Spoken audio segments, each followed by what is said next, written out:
Okay. Pael sang Giliw, and he had a great sound. I think stylistically it went with the song talaga, and my only problem with it was that his text was not clear, and it's in Tagalog. So we did it. I made him do the song again, and he did the text more clearly.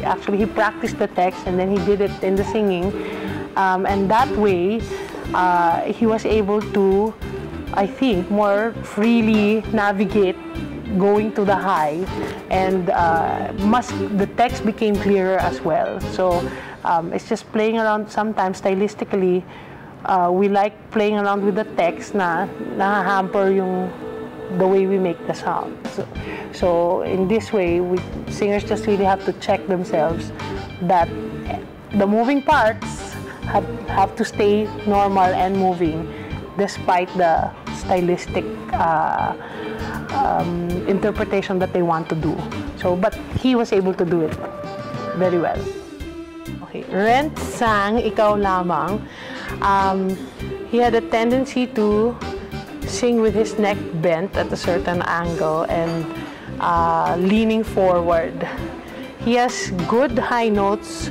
He has a really good voice, and he knows how to use it, except that tendency to lean on one side was, I think, interfering with his support. So the air, napipilitang lumabas, and he was working harder than necessary to go for the high notes. Now, when I just helped him to look for that support by leaning on his hips, so that he will feel the support lower in the body, like in the abdominals, rather than on his chest and his neck, and he was able to free his sound, and bongga. Yes, it freed his sound much more, and wala lalong obvious na mataas yung boses, saka malakas yung boses niya. And he should just keep doing that. Para rin, and his neck straightened up a bit more consistently, and it gave him more height. Shayne sang Maghihintay Sa'yo, and it was good. I just gave her the same pointers that I gave to Renz. She had the tendency to sort of overdo the pop sound by bending her neck, and giving a necessary effort pa for the high notes to the point that it sort of makes her sound squeezed and nasal. But I just told her to pretend that she's a superhero and sing the song with more conviction and less of the crying face. The crying sound is good, but the crying face, it could be much less, and therefore it helped her, I think, find a easier way to access her higher tones and sing the whole song more with more facility rather than effort. Yeah, and it worked.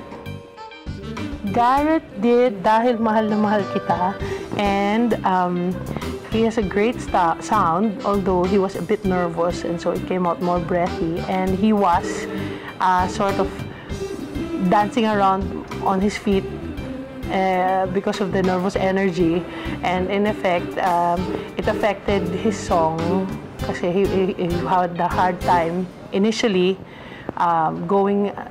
finishing the clip, the excerpt, and then he did it again. It was much better, and then I just helped him.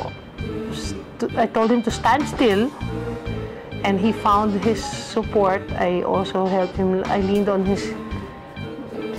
told him to lean on me and to push against my hand so that his support will go where it should, which is in the lower abdominal muscles, and he was able to really free his sound, which is a big sound, and it's a high voice also. So yeah, it was amazing. Well done.